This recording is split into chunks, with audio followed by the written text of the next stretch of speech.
आदर प्रणाम। आज हमारे साथ कानपुर कोर्ट में प्रैक्टिस करने वाले अधिवक्ता अनुराग मल्होत्री सर हैं और आज इनसे मैं एक विषय पे चर्चा करना चाहूँगा जो कि बहुत ही ज्वलंत मुद्दा है आज के दिन का, कि नेपाल गवर्नमेंट के द्वारा नेपाल के देश में सारे प्राइवेट स्कूल बंद करके सरकारी स्कूल ही सिर्फ मान्यता रहेगी और सरकारी स्कूल में ही डीएम एसएसपी सबके बच्चे, सरकारी अधिकारियों के बच्चे पढ़ेंगे और गरीब के बच्चे पढ़ेंगे।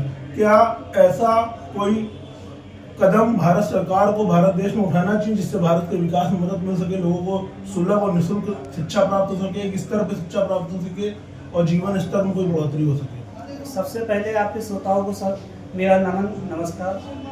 हाँ, ये बात सही है कि नेपाल ने सरकारी स्कूलों और प्राइवेट स्कूलों में शिक्षा प्रणाली में बदलाव की है, लेकिन ये भ्रामक स्थिति है कि बिल्कुल सब प्राइवेट स्कूलों को बंद कर दिया जाएगा, अब सब सरकारी स्कूल हो जाएंगे। हाँ, एक ये अध्यादेश लाने का प्रयास किया जा रहा है नेपाल सरकार की ओर से, जिसमें यह कहा जा रहा है कि वो जितने प्राइवेट स्कूल है और जितने भी निजी स्कूल है, जितने सभी स्कूल हैं, उनको सबको ट्रस्ट में परिवर्तित कर दिया जाएगा। वो नॉन प्रॉफिट की तरह काम करेंगे, उनमें कोई पैसा कमाने की बात नहीं होगी।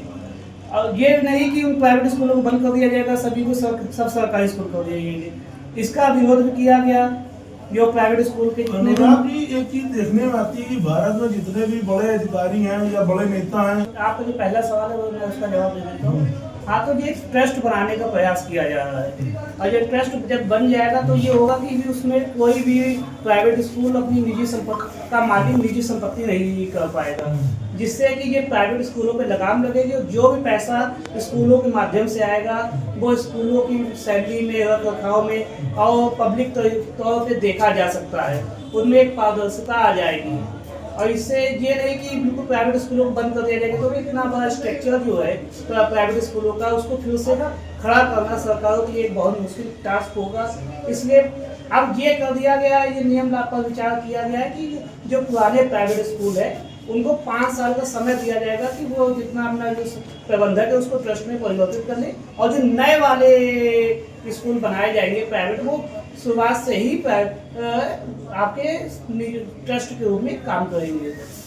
अनुराग जी, यह कदम भारत सरकार अपने देश में लागू कर सकती है भारत में? हाँ, ये बात सही है कि भारत एक ऐसा देश है जहाँ पे गरीबी और अमीरी में बहुत ज्यादा अंतर हो गया है और कुछ 4, 5, 10% लोगों के पास पैसा है, बाकी अन्य जनता के पास कोई पैसा नहीं है।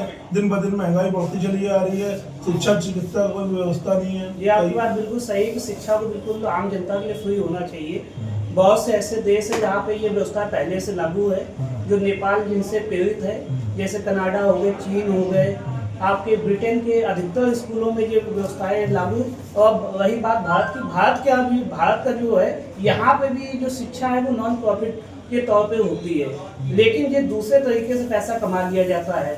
यहाँ पर जैसे चैरिटेबल एक्ट होता है, उसके तहत स्कूल बना सकते हैं आप, ट्रस्ट के तहत स्कूल बना सकते हो, सरकारी स्कूल होते हैं। और लेकिन होता क्या है कि जैसे प्राइवेट जो स्कूल होते हैं उनकी अगर जमीन, आप जैसे एक प्राइवेट स्कूल के मालिक है, आप ट्रस्ट के तौर पे काम कर रहे हैं कि पैसा क्या बोलते हैं आप नहीं कमा सकते, लेकिन आप दूसरे माध्यम से कमा लेते हैं कि आप डोनेशन ले लेते हैं, वो कागजों में नहीं दिखाया जाता है। आप क्या बोलते हैं कॉपी किताबों के लिए कि कहीं भेज देते हैं, उसके माध्यम से पैसा कमा लिया जाता है। आपकी जैसे अगर कोई जमीन है वहाँ पे, तो आप उसके रेंट के तौर पे आप पैसा कमा सकते हैं। तो इसी प्रकार से भारत में दूसरे तरीके से काम किया जाता है, उस पर सरकार कोई कठोर कदम लागू नहीं करती है। नमस्कार दोस्तों, मेरे वीडियो से जुड़ने के लिए आपका बहुत बहुत धन्यवाद।